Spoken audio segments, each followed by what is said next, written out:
The night stretched cold and endless over the kingdom of Ashwind, its darkness pressing against the castle walls like a living thing, seeping through stone and mortar, filling corridors with shadows that seemed to breathe. Queen Kizira Ashwind stood at her window, a pale figure against the deeper darkness of her chambers, her white hair catching the pale moonlight and transforming it into something ethereal, otherworldly. Her reflection stared back at her from the glass, ghostly and insubstantial, as if she were fading slowly from existence, becoming one with the shadows that haunted these halls. The red dress she wore seemed to hold all the color the world had stolen from her, a defiant flame in a realm of shadows, a crimson slash of life in the monochrome prison her life had become. Sleep would not come.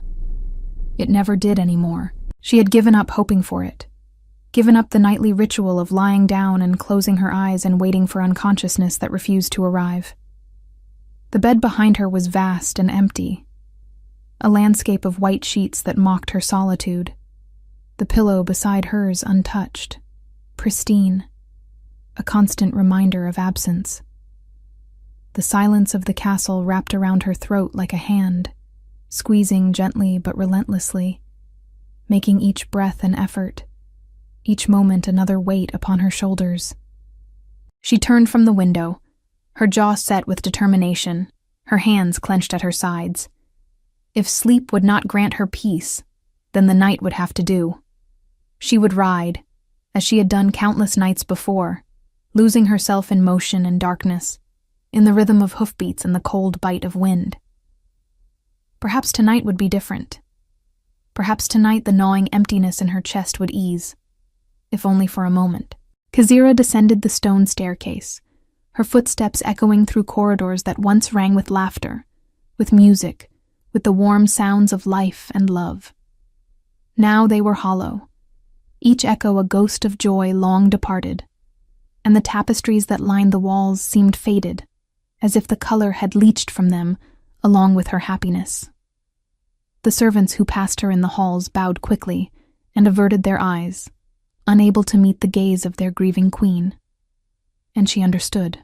She was a walking reminder of loss, a monument to sorrow that made others uncomfortable with its intensity.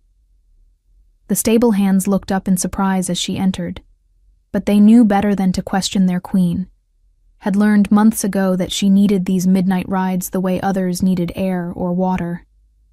She saddled her mare herself, her fingers working with practiced efficiency, finding comfort in the familiar routine.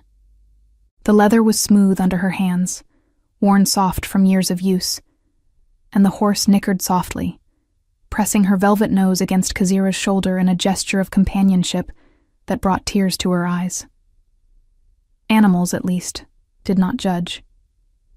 Animals did not whisper behind closed doors about the queen who could not move past her grief, who wore her pain like a second skin. She led the mare out into the night and mounted in one fluid motion, feeling the powerful muscles shift beneath her as the horse sensed her urgency.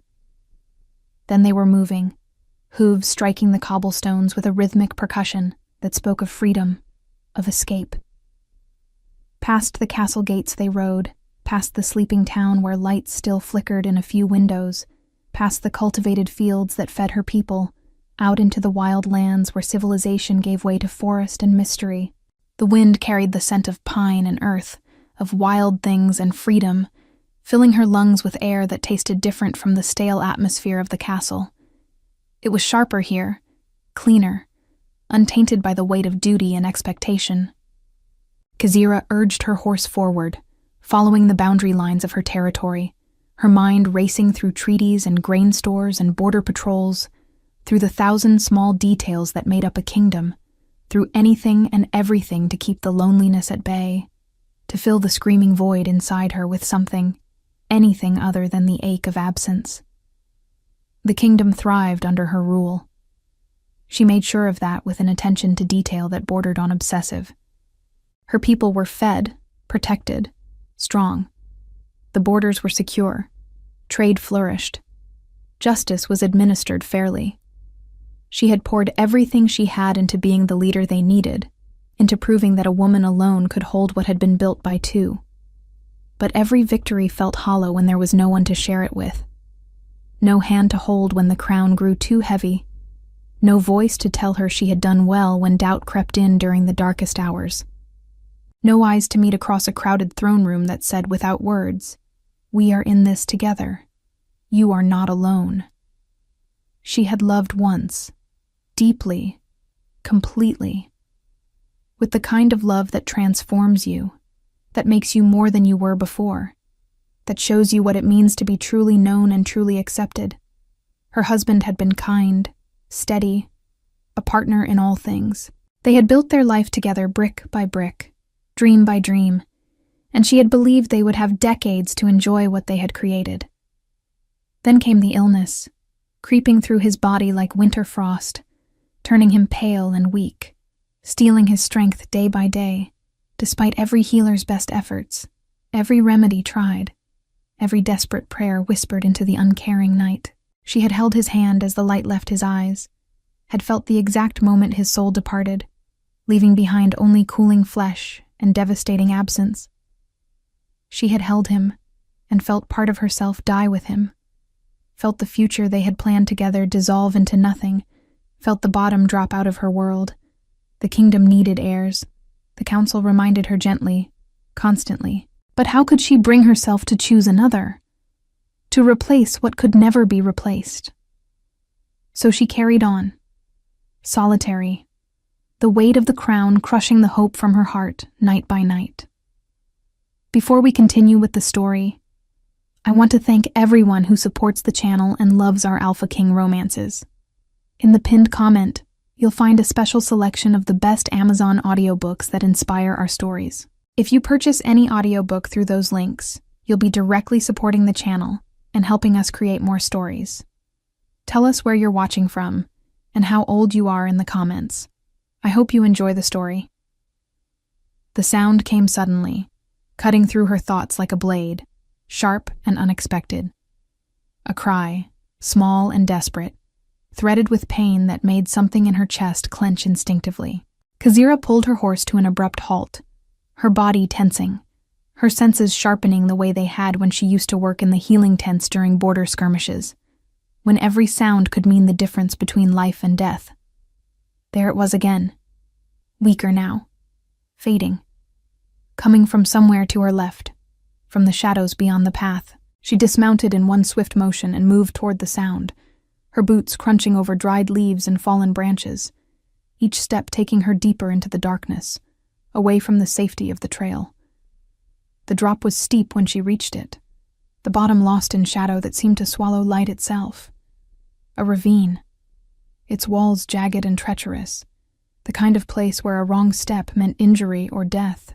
But the cry came from below, unmistakable now, weaker with each repetition, fading toward silence. Something was trapped down there, something small and suffering, something that would die if left alone. Kazira knelt at the edge, her heart hammering in her chest, her eyes straining to penetrate the darkness. The moon chose that moment to emerge from behind a cloud, and in its silver light she saw him. A wolf cub, no larger than a cat, his fur black as midnight and matted with mud and blood.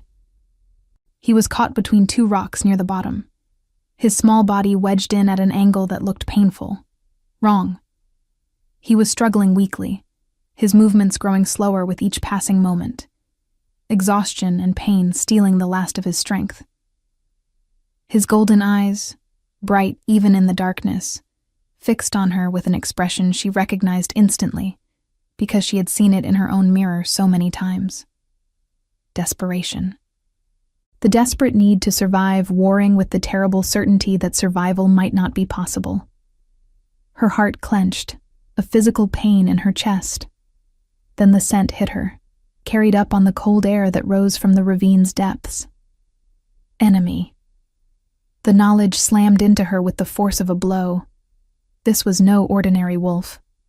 This cub belonged to the Bloodveil Pack, the rival clan that had warred with her people for 300 years.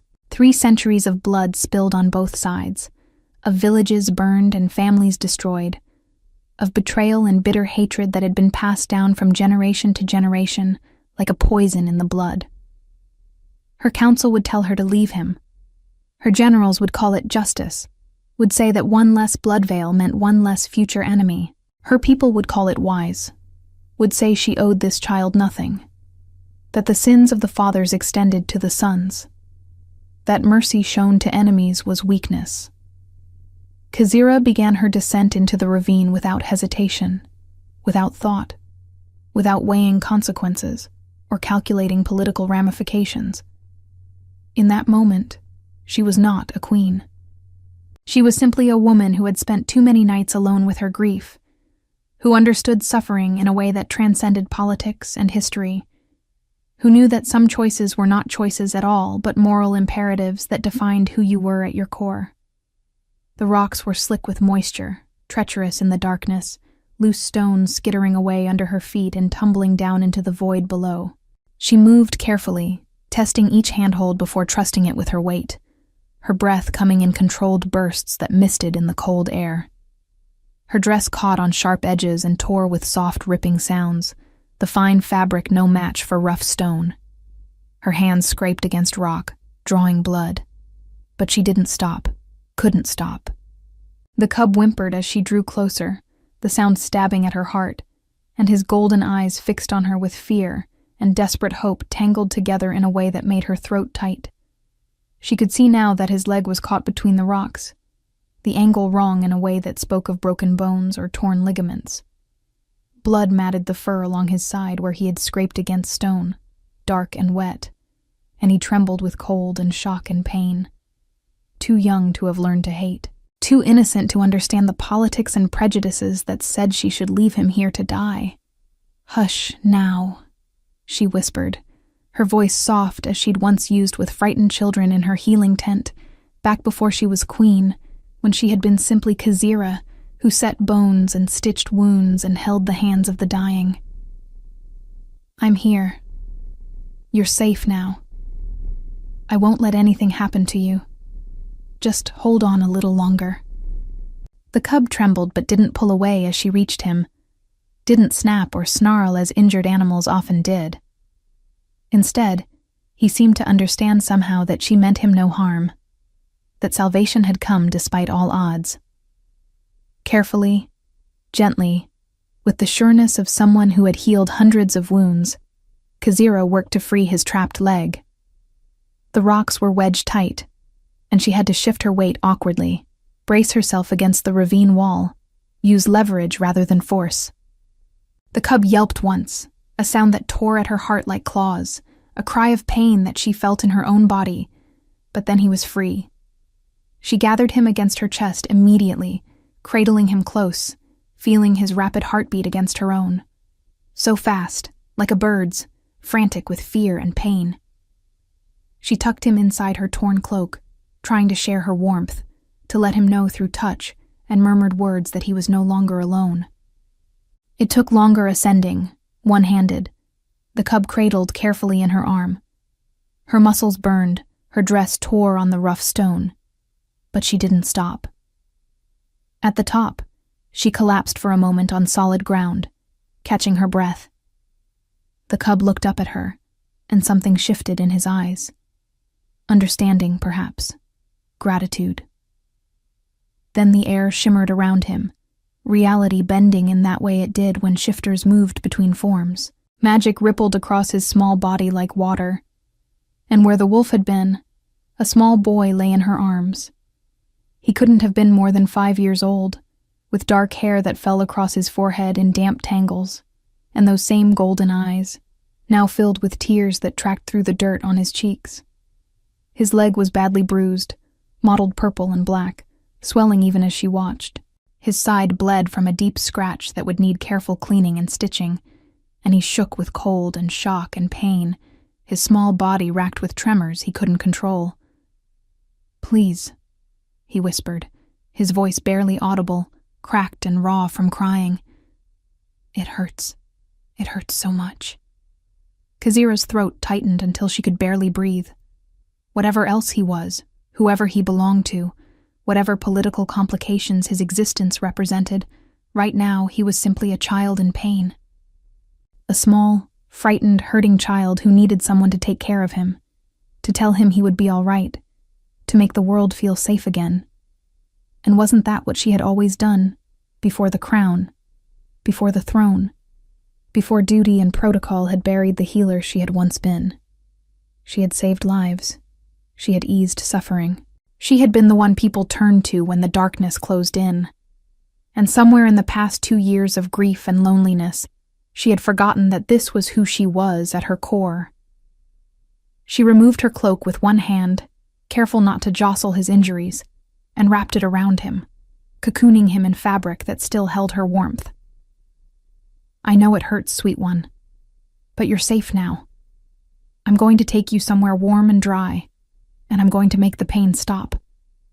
Can you be brave for just a little longer?" He nodded, his small face screwing up with determination even as fresh tears spilled over. "I can be brave. Papa says I'm brave." "Your papa is right," Kazira said, her heart breaking for this child, and for the father who must be frantic with worry. She lifted him carefully onto her horse, supporting his weight with one arm while she mounted behind him with more difficulty than usual, her muscles trembling from the climb and the weight of what she had just done. He leaned back against her immediately, his small body going limp with exhaustion and relief, and she held him secure with one arm while guiding the horse with the other, turning toward home, toward the castle that had been so empty, and now suddenly had someone in it who needed her. The castle guards startled when she arrived, their hands moving to weapons before they recognized their queen. Their eyes widened at the child in her arms, but Kazira's expression brooked no questions. She carried him inside herself, up the stairs to a guest chamber near her own rooms, and laid him gently on the bed. "Fetch hot water, clean bandages, and willow bark tea," she commanded the servant who appeared at the door. "Quickly." For the next hour, Kazira tended to the boy with the same hands that signed death warrants and peace treaties. She cleaned his wounds with gentle efficiency, wrapped his leg carefully, and coaxed him to drink the tea that would ease his pain. He watched her throughout with those 2 wise eyes, saying nothing but missing nothing. When the fever came in the night, she stayed at his bedside, bathing his forehead with cool water, whispering reassurances when he cried out in delirium. By dawn, the fever broke, and he slept peacefully at last. Kazira sat back in her chair, exhausted, and realized with surprise that for the first time in months, she hadn't felt alone. Over the next few days, the boy recovered with the resilience of the young. He told her his name was Eliath, and he answered her questions with a child's honesty. He had wandered too far from his pack during a hunt, chasing a rabbit, and fallen into the ravine. He'd been there for hours before she found him. He didn't know that she was supposed to be his enemy. He only knew that she had saved him, cared for him, made the pain go away. Kazira found herself looking forward to his company. He was bright and curious, asking endless questions about the castle, about being a queen, about her life. She told him stories to pass the time, tales of brave heroes and magical creatures, and his laughter filled rooms that had been silent too long. She taught him a card game her husband had loved, and they played by the fire while rain pattered against the windows. It was on the 4th day that everything changed. A servant entered the room where Kazira sat with Eliath, teaching him to braid leather strips into a bracelet. The man's face was pale, his hands trembling slightly as he bowed. "Your Majesty, I must speak with you. Alone." Kazira set down the leather and touched Eliath's shoulder. "Continue practicing. I'll return shortly." In the corridor, the servant kept his voice low. "My queen, I recognize the boy. The pendant he wears, the mark on his left shoulder blade. He is the son of Alpha King Morvek Bloodveil." The world seemed to tilt beneath Kazira's feet. Morvek Bloodveil. The name alone carried the weight of centuries. The Bloodveil pack was the most powerful of the rival clans, and Morvek ruled it with an iron fist. He was said to be ruthless, merciless to his enemies, a warrior without equal. The wars between their peoples had been brutal, generations upon generations of blood feuds and bitter hatred. And she had his son in her castle. Khazira dismissed the servant and stood alone in the hallway, her mind racing. She could use this. The boy was leverage, a bargaining chip that could shift the balance of power.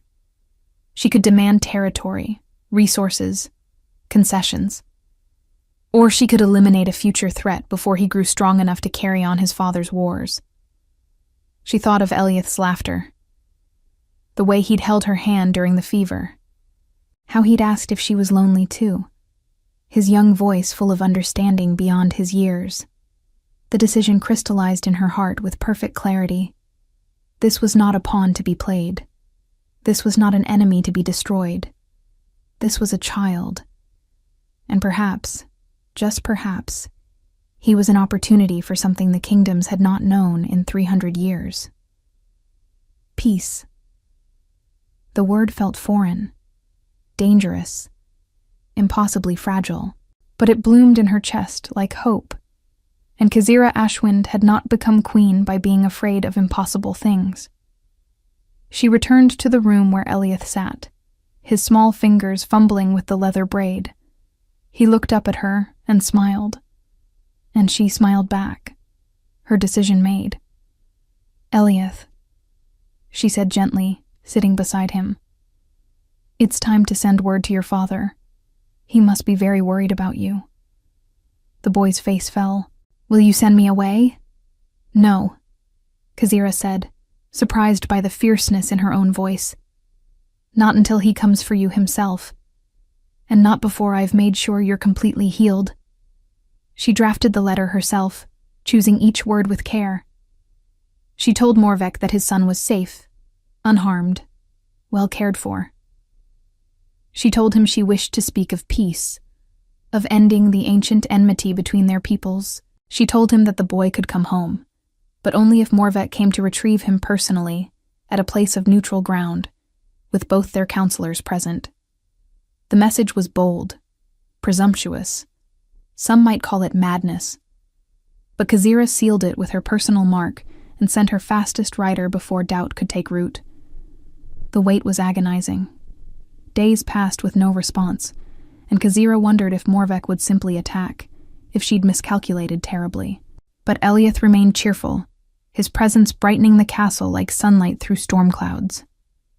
He followed her through her daily routines, sitting quietly during council meetings, asking intelligent questions that often cut to the heart of matters. The servants grew fond of him, and even her stern generals softened in his presence. Then one morning, the reply came. Morvek would meet her at the Old Stone Circle, a place sacred to both their peoples, on the next full moon. He would bring 5 counselors. She could bring the same. The boy was to be there, safe and whole, or there would be war like none their kingdoms had ever seen. Khazira read the letter twice, noting the barely controlled fury in the sharp handwriting, the implicit threat in every line. But buried beneath the anger, she sensed something else. Desperation, fear, the primal terror of a father who had believed his child lost or dead. She could work with that. The night before the meeting, Khazira sat with Eliath in the castle library, the fire crackling softly in the hearth. The boy was quieter than usual, his small face troubled. "Will father be angry with you?" he asked finally. "For keeping me?"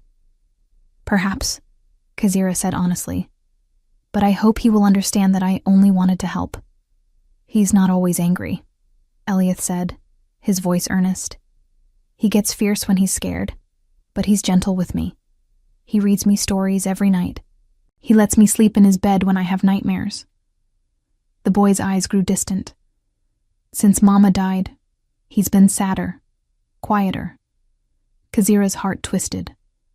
So Morvek Bloodveil knew loss too, knew the particular loneliness of a crown carried alone. The revelation shifted something in her understanding, made her enemy suddenly, startlingly human. "I understand," she said softly. "I lost someone too. It leaves a hole inside, doesn't it? A place that nothing else can fill. Eliath nodded solemnly and took her hand. Maybe that's why you saved me, because you know what it's like to be alone. From the mouths of children, truth emerged so simply. Khazira squeezed his hand, blinking back unexpected tears. The next day they rode to the old stone circle. The ancient standing stones rose from the earth like the bones of giants, weathered by centuries but still standing, still powerful. Khazira arrived first with her party, dismounting within the circle's boundary. Eliath stayed close to her side, his hand gripping hers tightly. Then they came, and the world seemed to shift on its axis. 6 riders cresting the hill, moving with military precision that spoke of countless battles fought and won together. Even from a distance, Khazira could identify Morvek Bloodveil, could pick him out as surely as if he were marked by fire. He sat his black warhorse like violence made flesh, like a storm given form and purpose. His long dark hair streamed behind him in the wind, wild and free, and his massive frame radiated controlled power that was terrifying and magnificent in equal measure. He wore no crown. He needed none. Authority wrapped around him like a cloak, unmistakable and absolute, the kind of presence that made others step back instinctively, that commanded attention and obedience without words. His clothing was simple but rich, black leather and dark fabric that spoke of wealth and practicality in equal measure. His beard was neat despite his wild hair, framing a face that was all hard angles and old scars, the face of a man who had seen too much violence, dealt too much death. Everything about him screamed danger, warned that this was not a man to be trifled with, that crossing him meant pain and possibly death. This was the enemy her people had feared for generations, the warrior king whose name was whispered to frighten children, whose reputation preceded him like thunder before lightning. The riders stopped at the circle's edge, their horses perfectly aligned, a wall of muscle and steel and barely contained violence. Morvek dismounted in one fluid motion, moving with a grace that seemed impossible for someone his size, his eyes already scanning the group with predatory focus, searching, hunting. When his gaze found Eliath, everything stopped. Time itself seemed to pause. The fierce Alpha King, terror of the borderlands, scourge of enemies, the man who had never shown mercy in battle and never backed down from a fight, froze completely. His expression cracked open with such raw emotion that Khazira had to look away, unable to bear witness to something so private, so vulnerable, so utterly human. His face transformed in that instant, the hard mask of the warrior dissolving to reveal the father beneath. Pain and relief and disbelief warred across his features, and his hands trembled, actually trembled, as they reached toward his son. This fearsome king, who had never shown weakness, who was said to feel nothing but cold determination, whose heart was rumored to be made of stone and ice, looked for one devastating moment like he might fall to his knees. "Papa!" Eliath's shout shattered the tension. He released Khazira's hand and ran, his small legs carrying him across the grass as fast as they could. Morvek moved to meet him, dropping to his knees as the boy crashed into his arms. Khazira watched as the fearsome warrior buried his face in his son's hair, his broad shoulders shaking. She heard the broken sound he made, something between a sob and a prayer, as his arms wrapped around the child with desperate gentleness. Eliath was crying too, clinging to his father, words tumbling out in a breathless rush. "I fell, Papa. I fell so far, and I was stuck, and it hurt so much. And then she came, the lady with white hair, and she climbed down and saved me and took care of me and told me stories and made the pain go away, just like Mama used to, and she said you'd come for me, and you did. Papa, you did." Morvek pulled back just enough to look at his son, his large hands running over Eliath's face, his arms, checking for injuries with frantic thoroughness. "You're hurt. Your leg. It's better now. The Queen fixed it. She stayed with me when I had the fever. She made me drink medicine even though it tasted bad. She taught me card games and let me sit with her during meetings, and everyone was nice to me and Papa. She's not bad like you said. She's good. She's lonely like us." Those words hit Morvek like physical blows. His eyes, golden like his son's but harder, more dangerous, lifted to find Kazira across the circle. She stood motionless, her hands clasped before her white hair brilliant in the sunlight, her red dress a slash of defiance against the green grass. Their gazes locked, and the air between them crackled with something electric, something that had nothing to do with enmity. Slowly, still holding Eliath's hand, Morvek stood and walked toward her. He was even more imposing up close, towering over her by nearly a foot, his body a weapon honed by countless battles. His face was hard, angular, marked with old scars. His beard was neat despite his wild hair, and his clothing spoke of wealth and power. Everything about him screamed danger. But his eyes, in that moment, held only confusion and something that looked dangerously like gratitude. "You saved my son," he said, his voice a deep rumble, rough with emotion. "Why?" Kazira met his gaze steadily. "Because he needed saving. Because he was a child in pain. Because I am many things, but I am not a monster who leaves the helpless to die. We are enemies. My people and yours have killed each other for 300 years. You could have used him against me. You could have demanded ransom, territory, submission. You could have..." His voice broke slightly. "You could have hurt him to hurt me."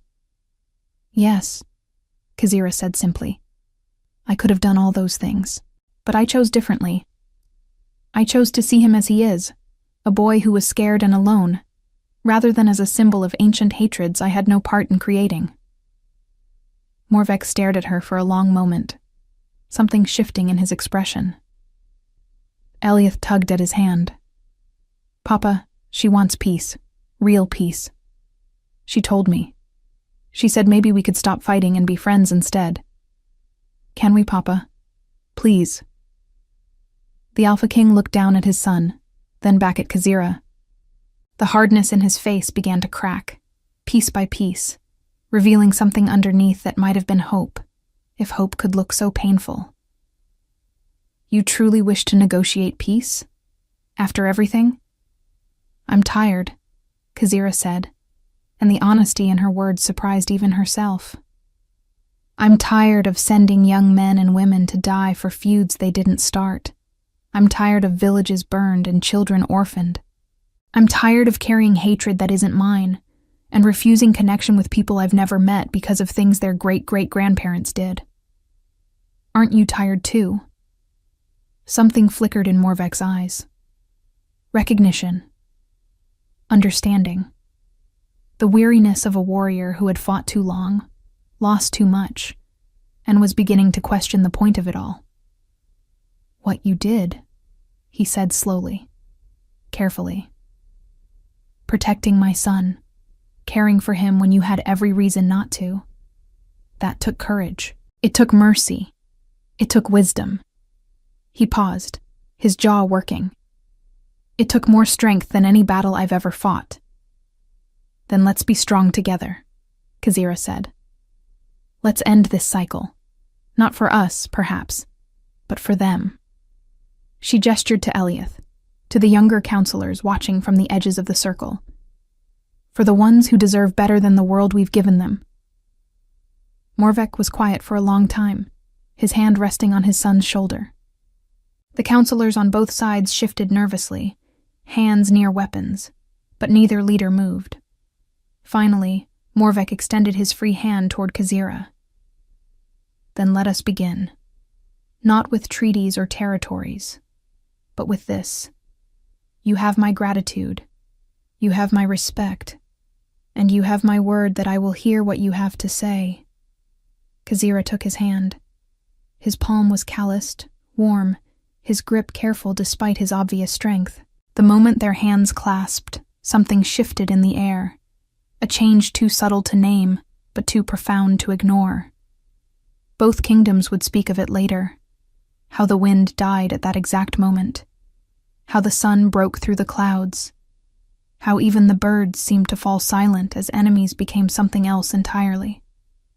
The negotiations took hours. They sat on the ancient stones, counselors arrayed around them, and spoke honestly for perhaps the first time in centuries. Territory lines were discussed and adjusted. Trade routes were proposed. Grievances were aired, carefully and without accusation. Eliath sat between them, occasionally interjecting with a child's simple logic that often cut through complex arguments better than any political maneuvering. By sunset, the framework of a peace treaty lay before them. It would need to be refined, approved by both councils, signed with all the proper ceremony. But the skeleton was there, solid and real and possible. As the meeting concluded, Eliath pulled at Morvek's sleeve. "Papa, can I visit the Queen sometimes? She promised to teach me more card games, and I want to show her my room at home and my books and my—" "Eliath," Morvek said gently, but the boy continued. "Please, Papa. She's my friend. She makes me feel safe, like Mama did." The words hung in the air, fragile and powerful. Morvek's expression softened in a way that transformed his entire face, revealing the man beneath the warrior. He looked at Kazira, a question in his eyes. "He would be welcome," Kazira said softly.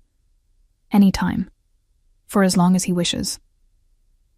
"Then we will visit," Morvek agreed, and the smile that lit Eliath's face was worth more than any treaty.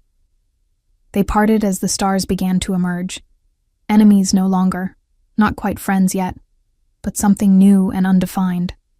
Kazira watched them ride away, Eliath waving enthusiastically from his perch in front of his father's saddle, and felt the loneliness recede just slightly, replaced by something that might have been anticipation.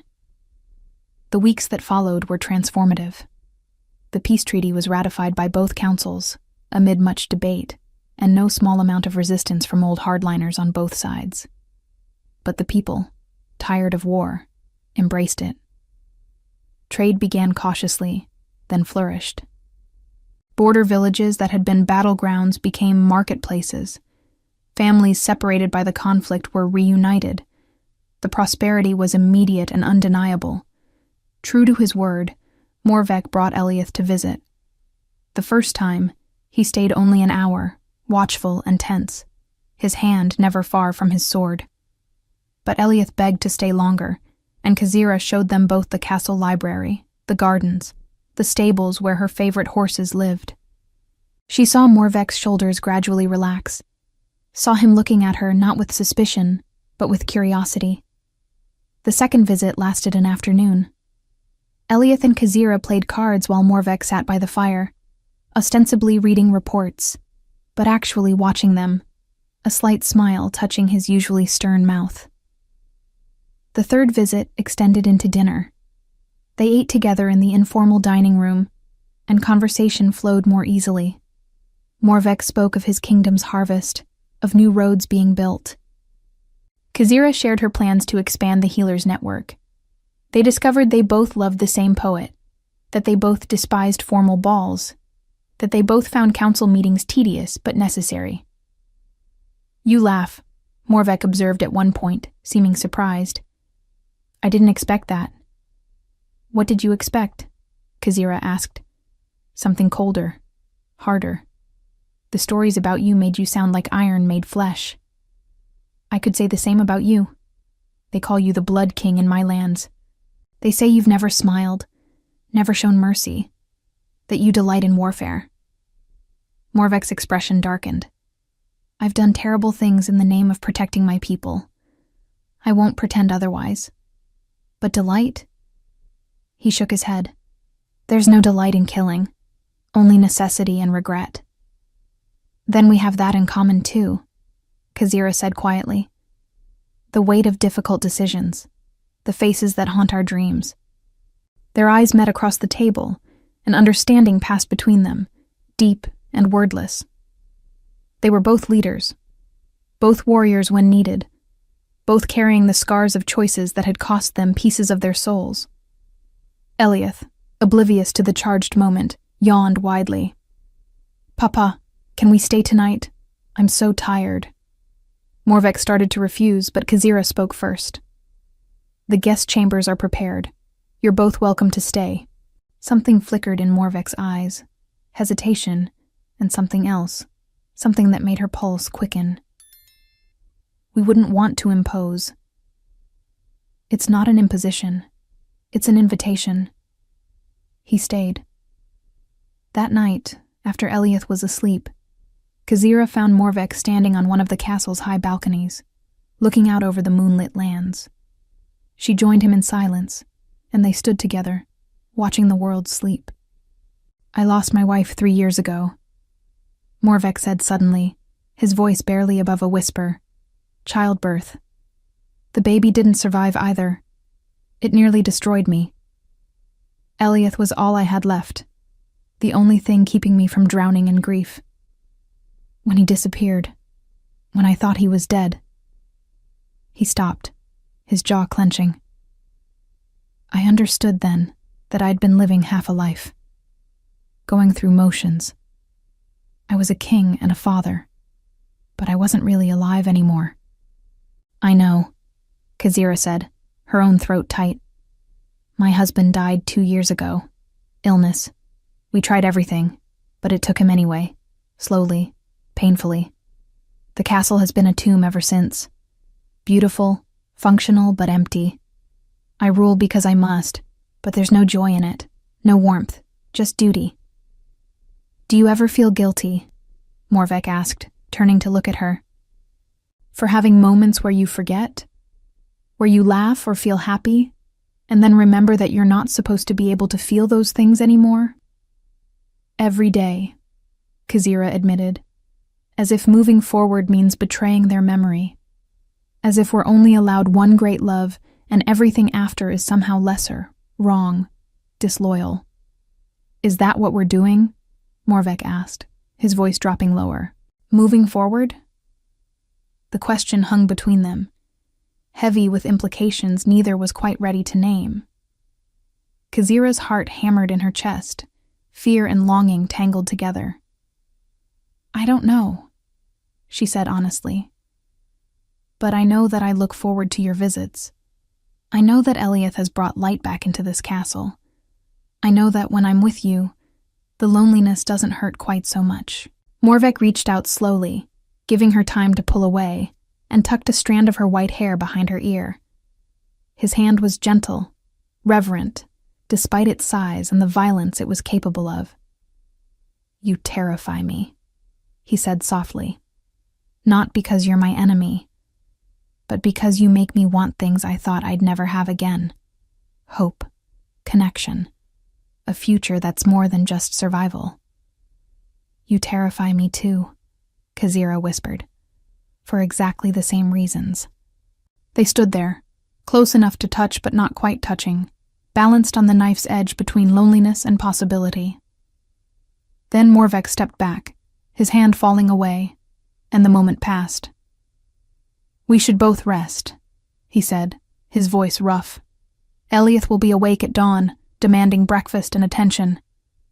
Kazira nodded, not trusting her voice, and they parted to their separate chambers. But sleep evaded her, and she suspected it evaded him too. The visits became more frequent. Morvek found reasons to consult with Kazira on matters of trade, of justice, of border disputes that needed their joint attention. She invited him to festivals, to council meetings where his perspective would be valuable. Eliath was thrilled, splitting his time between both castles, calling them both his homes. They talked for hours, about everything and nothing. Morvek told her about his childhood, about learning to be a warrior before he learned to be a king. She shared stories of her healing training, of the satisfaction of saving lives even as she prepared to lead armies. They discovered shared passions for justice, for protecting the vulnerable, for building something better than what they'd inherited. But more than words, they shared silences, comfortable, easy silences, where they could simply exist together without performance or pretense.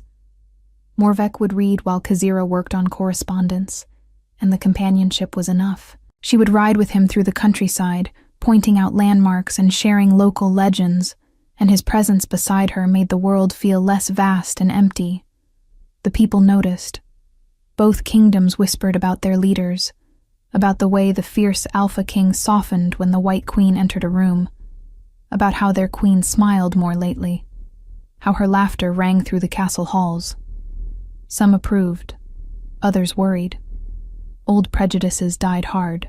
3 months after the peace treaty, a threat emerged that would test everything they'd built. The Greyclaw Pack, a smaller but vicious clan that bordered both their territories, declared war. They saw the peace as weakness, an opportunity to seize lands from kingdoms they believed had grown soft. The attack came at dawn, swift and brutal. Greyclaw forces struck 3 border villages simultaneously, burning, looting, taking hostages. The message was clear: reject the peace, return to the old ways, or watch innocents suffer. Khazira received the news in her council chamber and immediately sent word to Morvek. He arrived before sunset, riding hard with his fastest warriors. They met in her war room, maps spread between them, both transformed into the leaders their people needed: sharp, decisive, strategic. They expect us to turn on each other, Morvek said, studying the map. They think this will break our alliance. Then we prove them wrong, Khazira replied. We fight together. We show the Greyclaw, and anyone else watching, that our peace is not weakness, but strength multiplied. Their generals argued, each wanting to handle the threat alone, each suspicious of coordinating so closely with former enemies. But Khazira and Morvek overruled them, drawing up battle plans with the ease of long partnership, despite having never fought together. Your cavalry here, Khazira indicated on the map. Fast strike to cut off their retreat. My archers positioned here and here for cover. We trap them between us. Risky, Morvek observed. If either force arrives late, the other is exposed. Then we don't arrive late. She met his eyes. I trust you. The words carried weight beyond military tactics. Morvek held her gaze, and something shifted in his expression, something fierce and protective, and entirely focused on her. I won't let you down, he promised. They rode out at dawn, 2 armies moving as one for the first time in centuries. Eliath stayed behind at Khazira's castle, under heavy guard, and his tear-filled goodbye had nearly broken both their hearts. The battle was brutal, more savage than anything Khazira had experienced in years of border skirmishes. The Greyclaw Pack fought with desperate ferocity, knowing they faced superior numbers and coordination, knowing that defeat meant not just loss, but possibly extinction. Their warriors were skilled, vicious, willing to die to take enemies with them. The clash of steel on steel rang through the valley, mingled with war cries and screams of pain, with the sounds of death that Khazira had hoped never to hear again. But Morvek and Khazira's combined forces moved with devastating efficiency, 2 armies becoming one organism with a single purpose. Each leader trusted the other implicitly, their strategies meshing perfectly, their warriors learning in real time to fight as allies rather than enemies. Where Khazira's archers created killing zones, Morvek's cavalry exploited them. Where his warriors pressed forward, her infantry supported them. It was beautiful in a terrible way, a dance of death choreographed by trust and mutual respect. Khazira saw Morvek in true battle for the first time, and understood finally, viscerally, why he was feared across 3 kingdoms. He fought like fury incarnate, like wrath given physical form. His sword was a silver blur in the sunlight, moving too fast for the eye to follow, finding throats and hearts with mechanical precision. His presence on the battlefield was a rallying point that drew his warriors forward with renewed courage, that made enemies hesitate and doubt. He was magnificent and terrible, a force of nature that could not be reasoned with or stopped, only survived if you were lucky, and destroyed if you were not. But when a Greyclaw warrior broke through the lines, a huge man with a scarred face and murder in his eyes, and charged at Khazira while she was directing her archers from a slight rise, focused on the larger battle and not her immediate surroundings, Morvek transformed into something else entirely. He saw the threat before she did, his head snapping around with predatory awareness, and he moved. The speed was impossible. One moment he was 50 feet away, engaged with 3 opponents. The next he was there, between her and danger, his body a living shield. He intercepted the attack with a roar that froze blood, a sound of such primal rage that it seemed to shake the very air. The way he fought then was different from before, more savage, more desperate, more utterly focused. Every movement was designed not just to defeat, but to annihilate, to remove this threat so completely that nothing of it remained. His strikes came faster, harder, driven by something beyond strategy or training. This was personal. This was visceral. This was a man protecting something infinitely precious, fighting not as a king protecting territory, but as a mate defending his beloved. The Greyclaw warrior fell quickly, no match for that intensity, but Morvek didn't stop. He positioned himself in front of Khazira, scanning for threats, his chest heaving, blood, not his own, splattered across his armor and face. When he finally turned to her, when their eyes met, she saw truth written plainly in his face. Terror, relief, possessiveness, love. All of it there, naked and undeniable, stripped of pretense by the closeness of death. When the warrior fell, and Morvek turned to her, checking her for injuries with hands that trembled slightly, Khazira saw the truth written plainly in his face. This was not alliance. This was not friendship or political convenience. This was love. The realization struck her with the force of a blow, stealing her breath. She loved him. Loved his strength and his gentleness, his fierceness in battle and his tenderness with his son.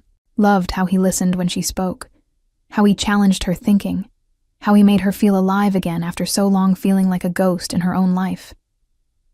"Khazira," he said urgently, his hands on her shoulders. "Are you hurt?"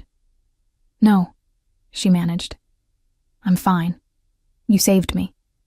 "Always," he said, and the word was a vow. "I will always protect you." The battle turned decisively after that. Caught between Khazira's archers and Morvek's cavalry, outmaneuvered and outfought, the Greyclaw pack broke and fled. The victory was complete, the message clear. The alliance between Ashwind and Bloodvale was unbreakable. They made camp that night, too exhausted to return home immediately. Morvek found Khazira sitting alone outside her tent, watching the stars, her white hair loose around her shoulders. He sat beside her without asking, their shoulders almost touching. "Today was glorious," he said quietly. "Fighting beside you, trusting you with my warriors' lives, knowing you trusted me with yours. I've fought hundreds of battles, but none that felt like that." "Like what?" Khazira asked, though she thought she knew. "Like it mattered, not just tactically but personally. Like losing would cost me more than territory or pride." He turned to face her fully. "I was terrified today.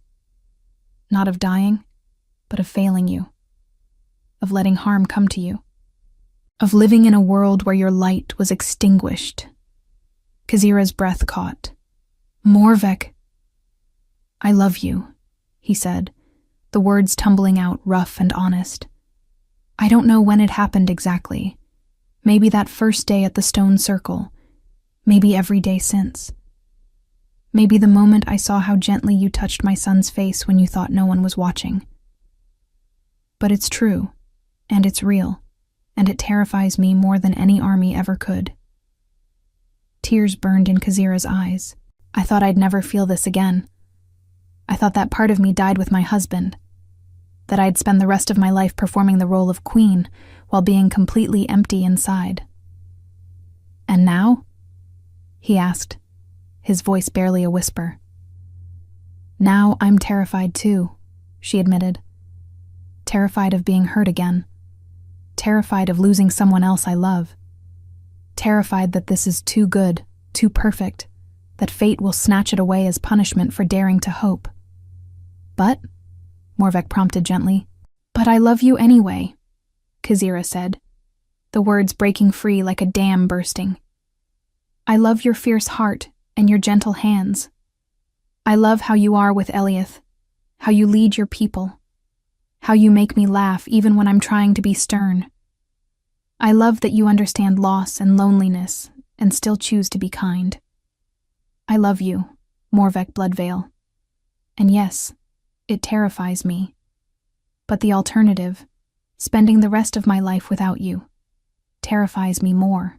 He kissed her then, or she kissed him, or they met in the middle, lips crashing together with all the pent-up longing and denial of months. His hands cupped her face with exquisite gentleness, even as his mouth claimed hers with desperate hunger.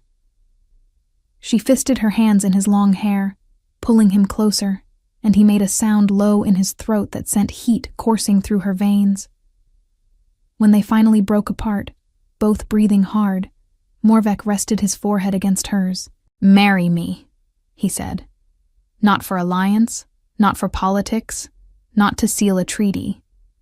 Marry me because I want to wake up beside you every morning, because I want to face every challenge with you at my side, because Eliath deserves to call you mother, and any children we have together deserve to grow up in a world united rather than divided. Yes, Khazira said, laughing and crying simultaneously.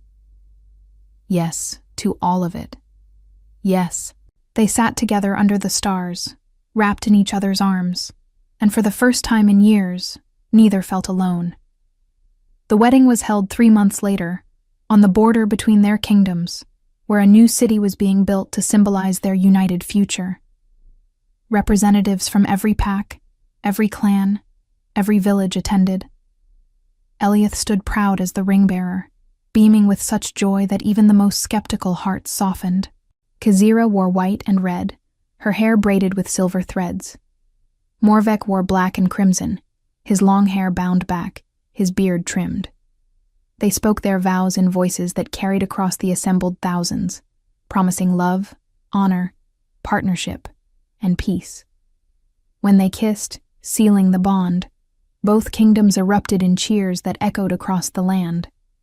That night, finally alone, Morvek carried Khazira across the threshold of their shared chambers, a new suite built between their two castles, belonging to both and neither, a space entirely their own. He set her down gently, and then just looked at her, his eyes roaming over her face like a man memorizing something precious. I love you, he said again, because apparently saying it once was not enough, would never be enough. Show me, Khazira replied, and he did, with kisses and touches and whispered words that made her feel cherished, desired, worshipped. They came together with tenderness and passion, with laughter and tears, with the desperate hunger of people who had been starving without knowing it. Afterward, she lay in his arms, her head on his chest, listening to his heartbeat. I was so lonely, she whispered. For so long. The castle was full of people, but I was utterly alone. I know, Morvek murmured, his fingers trailing through her hair. I understand completely. Going through motions, wearing masks, performing the role while feeling nothing inside. But now? He tilted her face up to kiss her softly. Now I feel everything. Too much sometimes. It's overwhelming and perfect and terrifying. Good, Khazira said, smiling against his mouth. We'll be terrified together. The months that followed were golden. The kingdoms merged seamlessly, becoming stronger together than they'd ever been apart. Trade flourished, arts and culture bloomed. The old people told stories of the 300 years of war, but the young people grew up knowing only peace. Khazira and Morvek ruled side by side, equal partners in all things. In public, they were the alpha king and queen, dignified and powerful. In private, they were simply Morvek and Khazira, two people who had found each other against all odds and refused to let go. Eliath thrived, growing confident and happy, no longer carrying the shadow of loss that had haunted him. He called Khazira mother naturally, without prompting, and she cherished every instance of it. Then came the morning when Kazira woke feeling different. It was subtle at first, hard to define or explain. A subtle change in her body, in the way the air tasted, in the quality of light filtering through the bedroom windows. A new awareness, a presence that hadn't been there before, something small and miraculous taking root inside her.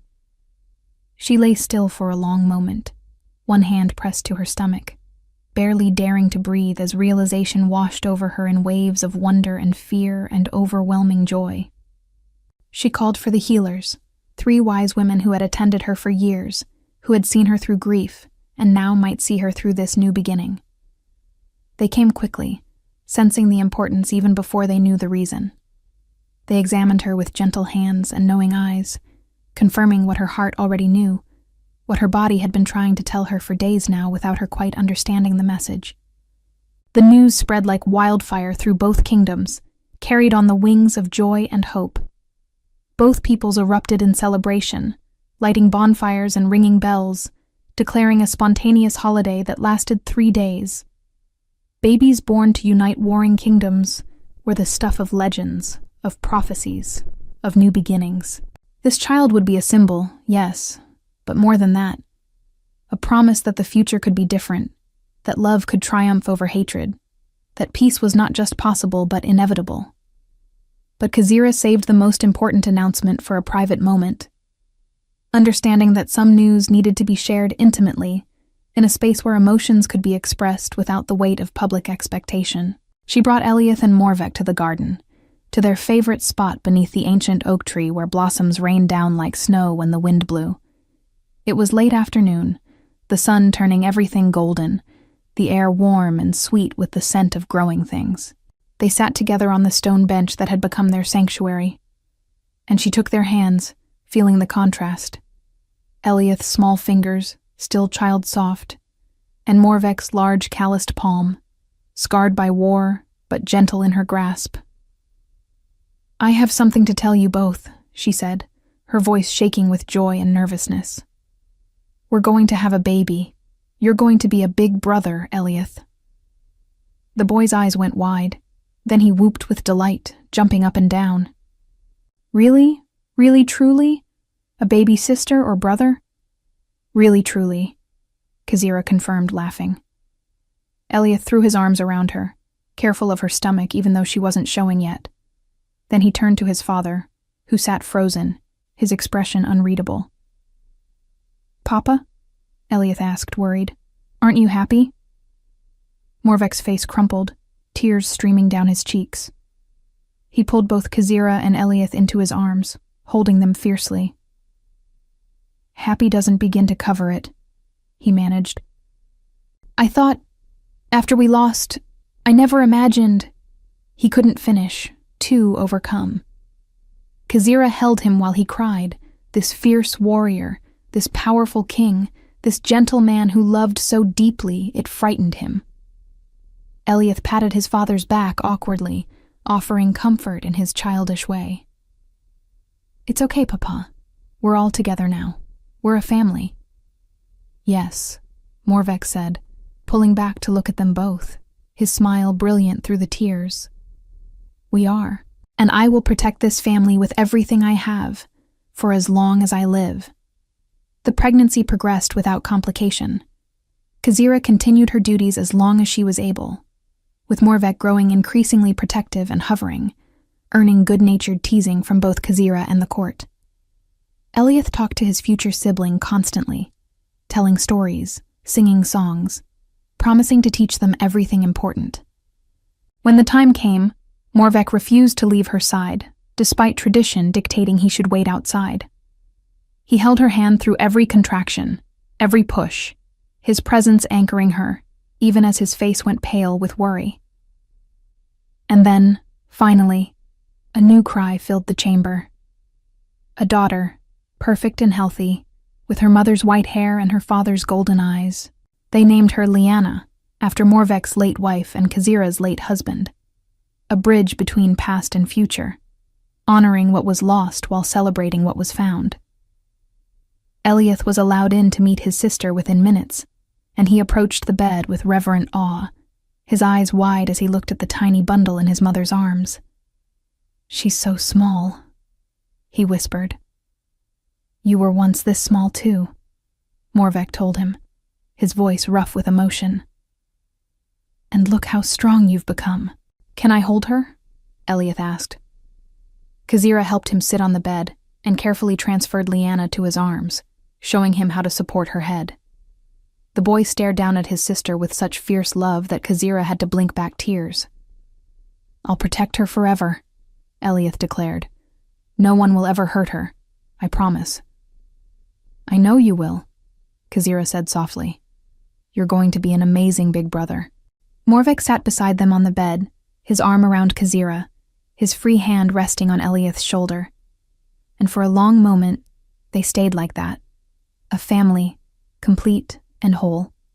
That night, after the well-wishers had left and the children were asleep, Lyanna in her cradle, Eliath insisting on sleeping on a pallet beside it to keep watch. Morvek and Kazira laid together in their bed, exhausted but content. "Do you remember the night you found Eliath?" Morvek asked quietly. "When you climbed down into that ravine to save a child that should have been your enemy?" "Of course," Kazira said. "How could I forget? Did you have any idea where that decision would lead? That one choice in one moment would change everything?"